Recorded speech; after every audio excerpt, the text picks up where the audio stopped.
Hello, church. On Sunday, we had the pleasure of Paul and Denise Brown from City Hope Church, Bermondsey, come and speak with us in the morning. Paul and Den, being my brother and sister-in-law, came and stayed with us the rest of the day, and that evening they said they got something very exciting to share with us. So we went down to the bottom of the garden, sat by the lake and prayed together. And they shared a very, very exciting and dramatic fresh testimony with us, where God has shown himself to be the restorer. Now, I'll be sharing that in more detail on Sunday at the prayer meeting. You always hear it first at the prayer meeting. But part of that testimony is during lockdown, Den said, and she did share this Sunday morning, she said to Jesus, during this time, I just want to know and love you more.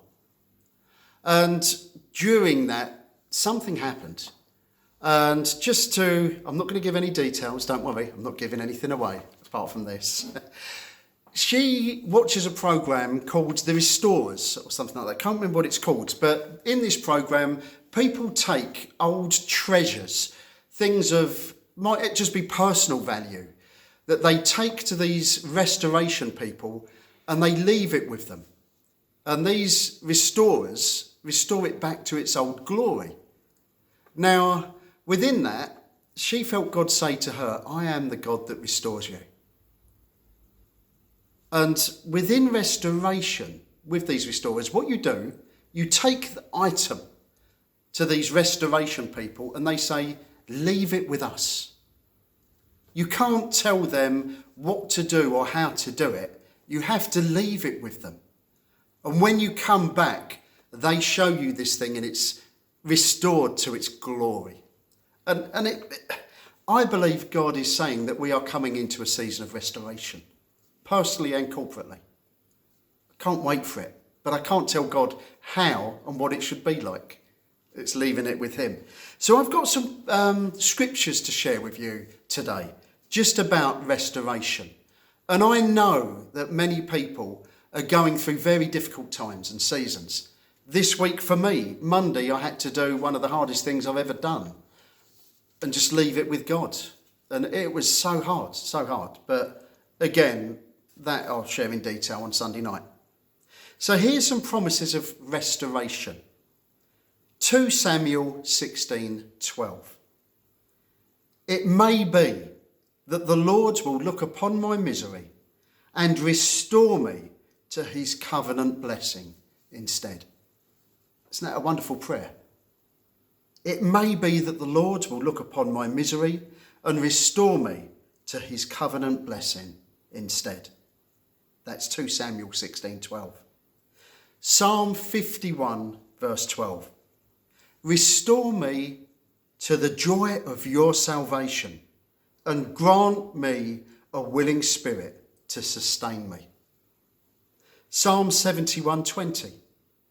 Though you have made me see troubles, many and bitter, you will restore my life again.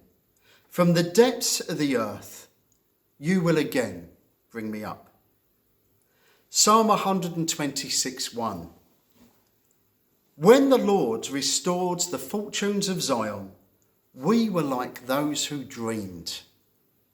You know, I'm praying and asking God that we would see such restoration. I'm not talking about me personally, well, I am.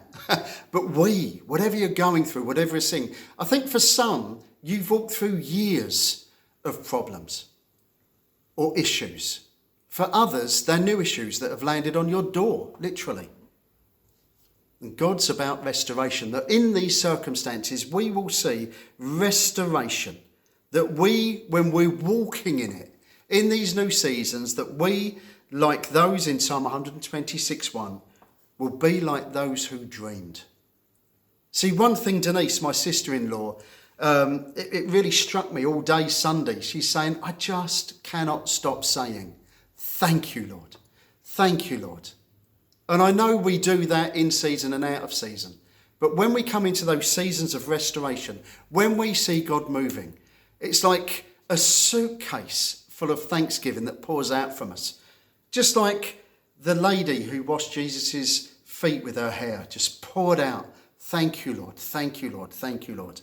That's what I'm praying for us corporately. That we will come into a season of saying, thank you, Lord. Being like those who dreamed. Jeremiah 31:18. Restore me, and I will return, because you are the Lord my God. Zechariah 9:12. Return to your fortress, you prisoners of hope.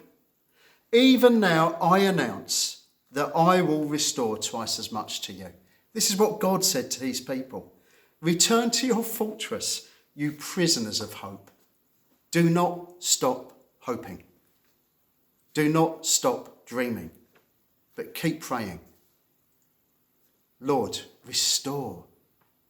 And 1 Peter 5:10. There's more in the Bible about restoration, but I'll use this verse in closing.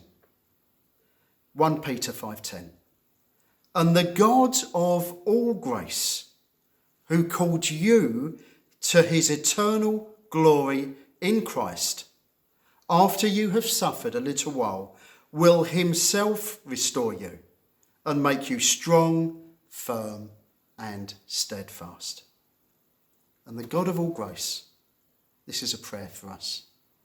And the God of all grace, who called us to his eternal glory in Christ, after we have suffered a little while, will himself restore us and make us strong, firm, and steadfast.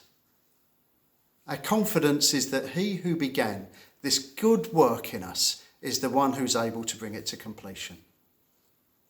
Lord, I want to thank you that you are the restorer. Father, you revealed yourself as the God that restoreth us. And I do pray for a time and season of restoration for us individually, in our households, and corporately as a church. Restore us, O Lord, to the glory that's in you. Lord, we cannot settle for anything less than the fullest fulfilment of all your promises. Lord, we pray that we will have things as you intended them to be.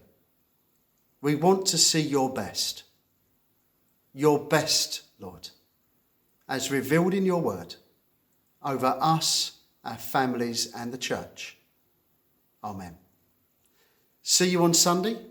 I will share in Sunday night in more detail this amazing testimony. Honestly, don't miss it. And I will be sharing it Sunday week because it fits so much with what I'll be praying for and preaching on. So be blessed, people of God. See you Sunday. Amen.